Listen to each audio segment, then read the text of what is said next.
Today I downloaded a piece of software to try with my stream software. I was going to make some changes and potentially hook it up to a MIDI controller to have nice control of my audio during live streams.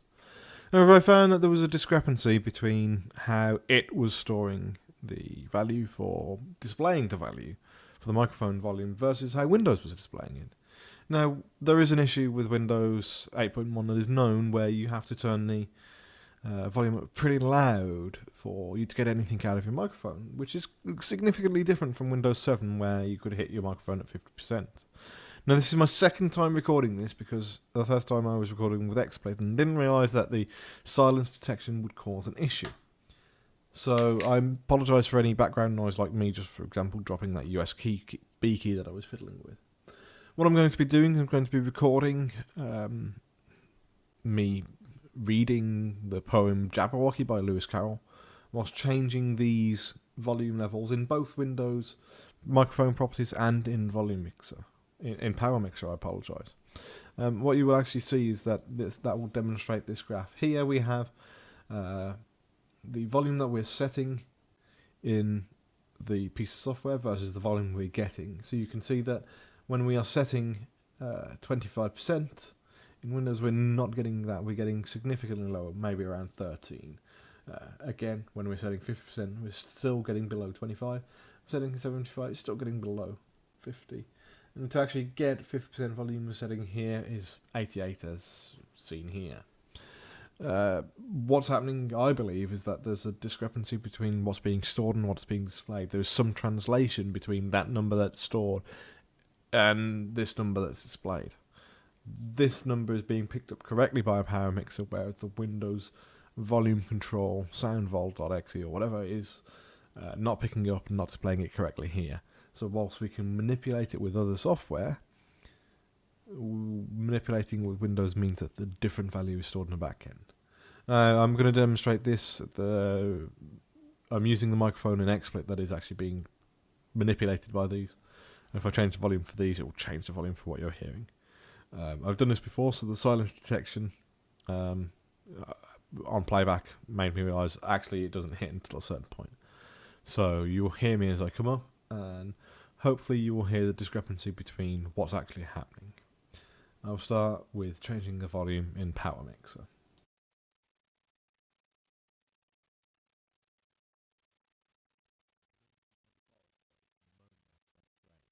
Beware the Jabberwock, my son, the jaws that bite, the claws that catch. Beware the Jub bird, my son, the frumious band the snatch. He took his vorpal sword in hand, long time the manxome foe he sought. So rested he by the tum-tum tree and stood a while in thought. And as in uffish thought he stood, the Jabberwock with eyes aflame came whiffling through the tulgey wood, and burbled as it came. 1, 2, 1, 2, and through and through. His vorpal blade went snicker-snack, he left it dead, and with its head he went galumphing back. And hast thou slain the Jabberwock? Come to my arms, my beamish boy. O frabjous day, callooh, callay, he chortled in his joy. 'Twas brillig, and the slithy toves did go and gimble in the wabe. All mimsy were the borogroves and the mome raffs at grave. That should hopefully have been a smooth transition. I apologise for deafening you.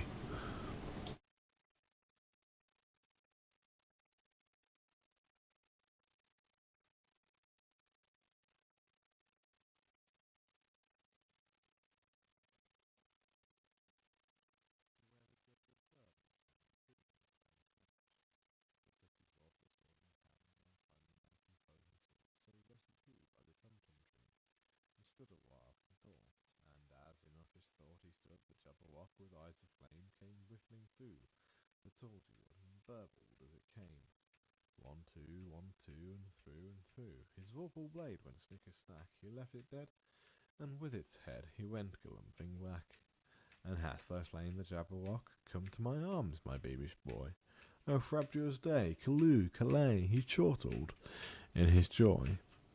'Twas brillig, and the slithy toves did go and gimble in the wabe. All mimsy were the borogroves and the mome raffs at grave.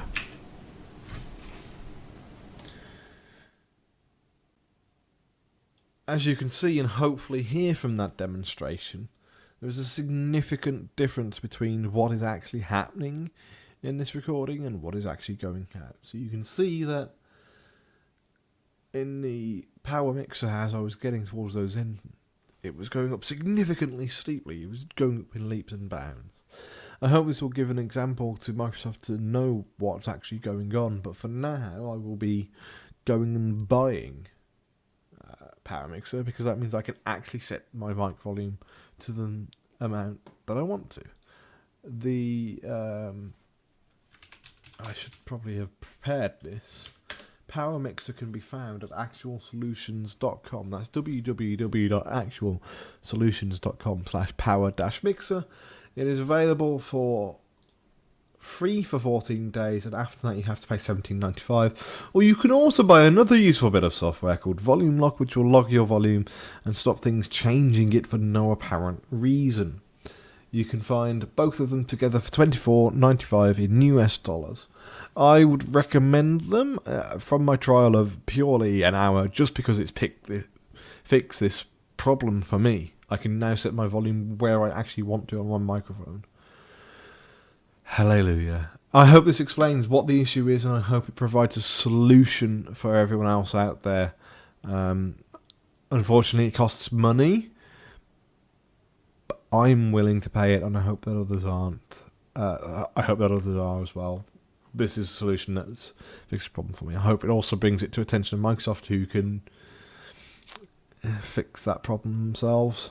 We'll see. We've seen obviously what the support thread's been like. The lovely 10-page support thread with no actual support. So we shall see where things go, but I'm hoping that this will give an explanation to people who are seeing this of what's happening, and also an explanation of how to fix it. If you can find any other software that controls your volume levels, for example Power Mixer, then potentially they will do that. If you can find a solution, also drop it in the comments for others to read, so that they can find the solution as well. Maybe not have to pay for something. I'm potentially going to be buying Power Mixer anyway, so it's not a problem for me. But those of you who obviously don't want to spend money on software, a free solution would be awesome. Thank you very much for watching. I hope this has been informative.